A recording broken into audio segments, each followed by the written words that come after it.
दोस्तों, वो कहते हैं ना, चोर चोर मौसेरे भाई। ये बहुत सही जचता है वेस्टर्न कंट्रीज के ऊपर। किस तरीके से है, मैं अभी बताता हूँ एक्सप्लेन करके।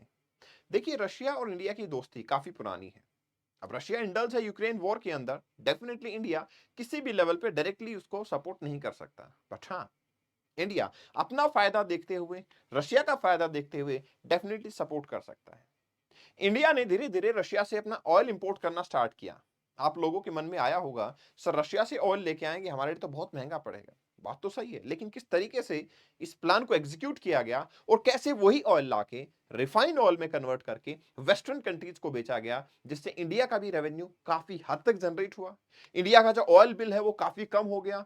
इंडिया एक्सपोर्ट काफी अच्छा कर पाया और इंडिया का इकोनॉमिकल जो बूस्ट है वो भी यहाँ पे देखने को मिला। तो चलिए, कुछ चार्ट है, कुछ दिखाना चाहूंगा मैं आपको, ग्राफ के माध्यम से मैं आपको ये समझाना चाहूंगा।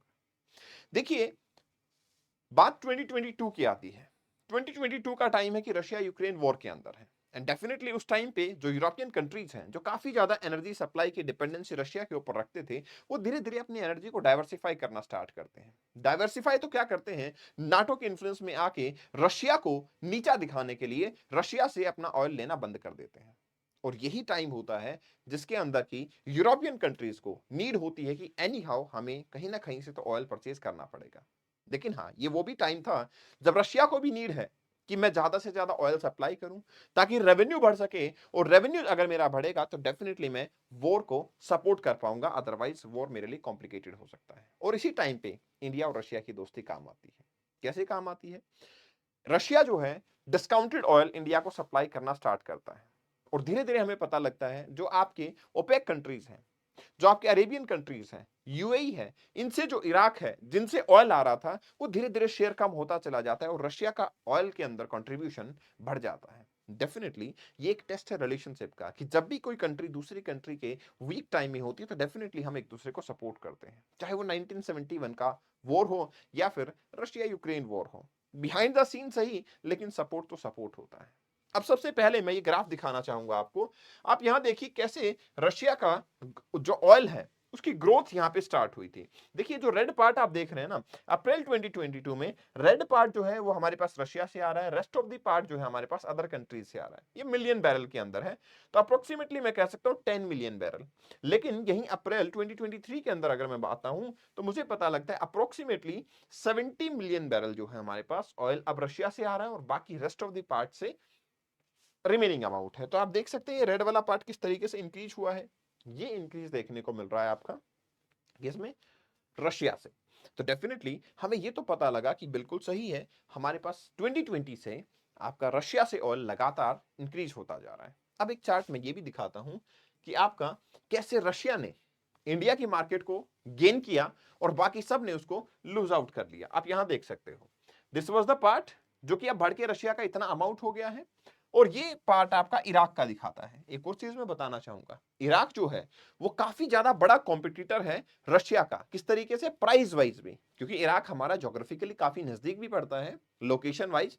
तो ऑब्वियस सी बात है, जो आपका टैरिफ है, जो आपका मूवमेंट है, जो आपका ट्रेडिंग है, जो आपका बेसिकली ट्रांसफर होना है एक जगह से दूसरी जगह पे, वो जो ट्रांसपोर्टिंग कॉस्ट है वो काफी कम हो जाती है। तो इराक का, बट स्टिल इराक का जो ऑयल सप्लाई कंट्रीब्यूशन है वो कम हुआ, बहुत ज्यादा नहीं लेकिन कम हुआ।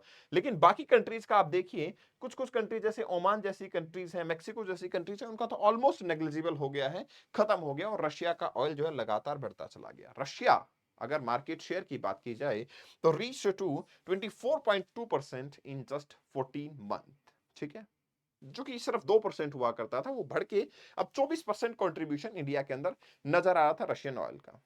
अगर मैं रशिया के कंपैरिजन में, मतलब प्राइस की बात करूं ओपेक कंट्रीज के कंपैरिजन में, तो आप यहां देखिए ओपेक कंट्रीज का जो है वो ग्राफ जो है, कंट्रीब्यूशन जो है, ओपेक कंट्रीज का कंट्रीब्यूशन धीरे धीरे डिक्लाइन होता जा रहा है और रशिया का कंट्रीब्यूशन इंडियन मार्केट के अंदर धीरे धीरे इंक्रीज होता जा रहा है। मतलब ये हुआ कि यस, ओपेक कंट्री जो है वो भी इतना कॉम्पिटिटिव प्राइस नहीं दे पा रही जितना रशिया दे पा रहा है, क्योंकि फाइनली इंडिया अपना भी बेनिफिट देख रहा है, नहीं कि अकेले रशिया का। तो यहां आप ग्राफ में सिंपली देख सकते हो कि रशिया का ग्राफ एकदम से इंक्रीज होता हुआ नजर आ रहा है। And with in the span of 14 month Russia India के 24% के लगभग क्रूड ऑयल को कंट्रीब्यूट करता है।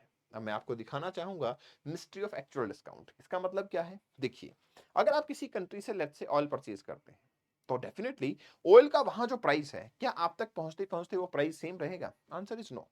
क्योंकि यहाँ पे डिलीवर्ड बेसिस भी देखा जाता है। Delivered basis in the sense कि आने जाने में जो आपकी एक सिक्योरिटी कंसर्न होता है, उसके लिए इंश्योरेंस भी करवाया जाता है।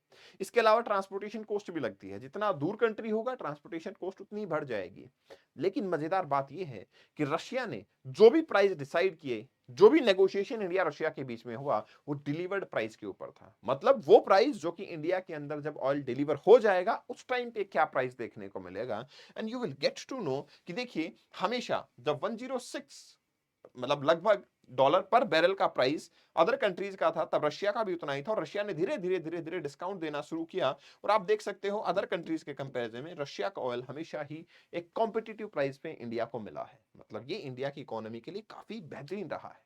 अब इंपॉर्टेंट ये भी है कि इंडिया की जो कंपनीज हैं, जो क्रूड ऑयल परचेज करती हैं, उनको अच्छे प्राइस पे ये तो मिल गया। अब सवाल आता है यूरोपियन कंट्रीज का कि what about the European countries, क्योंकि यूरोपियन कंट्रीज के साथ में तो प्रॉब्लम है ना।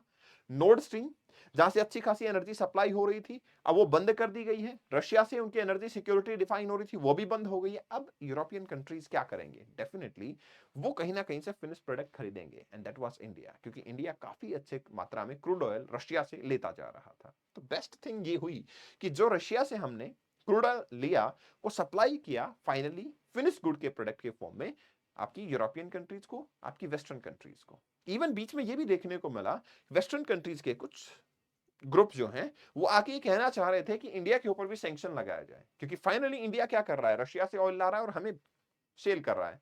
बट अनफॉर्चुनेटली उनके पास कोई और सॉल्यूशन नहीं था। अब सॉल्यूशन नहीं है तो डेफिनेटली अपनी एनर्जी नीड तो कहीं ना कहीं से फुलफिल करनी है। तो they were not capable enough, they were not in the right position to take such kind of decisions. मैं एक और चीज दिखाना चाहूंगा, आपका डिस्काउंट लेवल दिखाना चाहूंगा। ये डिस्काउंट लेवल जो है, इसका ग्राफ आप देख सकते हो कुछ जिगजैग है। जिगजैग इन द सेंस कि मतलब रशिया से जो हमें डिस्काउंट प्राइस मिल रहा था, वो थोड़ा सा फ्लक्चुएट कर रहा है। अब फ्लक्चुएट ये क्यों कर रहा है?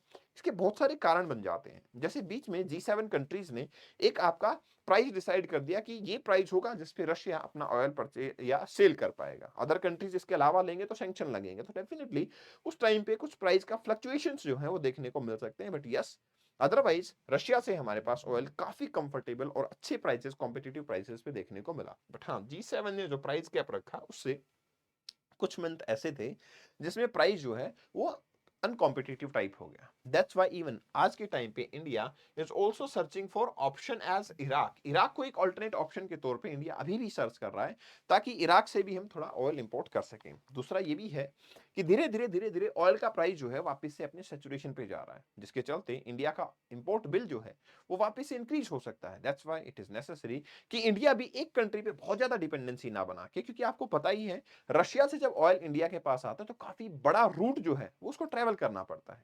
और रूट हर जगह सेफ नहीं है।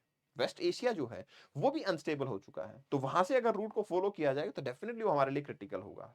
चाइना के साउथ चाइना सी इंडियन ओशियन के अंदर चाइना अपने पैर पसारे जा रहा है, तो उस केस में भी हमारे लिए सिक्योरिटी थ्रेट हो सकता है। और ये हमारे लिए काफी क्रिटिकल सिचुएशन होगी। अगर कोई भी चौक पॉइंट ब्लॉक हो जाता है तो इंडिया की एनर्जी सिक्योरिटी के लिए काफी बड़ा थ्रेट होगा। दैट्स व्हाई हमारी बास्केट को डाइवर्सिफाई करना वो हमारे लिए काफी जरूरी है, और जो इंडिया कर भी रहा है। लेकिन रशियन शेयर जो है in the Indian oil bill, वो आप देख सकते हो कि रशिया का जो शेयर है, पहले अदर कंट्रीज का ये ब्लू वाला पार्ट था और रशिया का ये था। धीरे धीरे रशिया का शेयर किस तरीके से हमारे ऑयल बिल के अंदर बढ़ता चला जाता है। और यहां पे हमें देखने को मिलता है कि इंडियाज ऑयल इंपोर्ट इन अप्रैल 2022 में 2023 वाज 186.45 बिलियन डॉलर। ये आपका बिल देखने को मिलता है। मतलब ये हुआ कि यस, जेन्युइनली हमारे पास जो ऑयल है उसके प्राइस काफी कॉम्पिटिटिव लेवल पे इंडिया को मिले।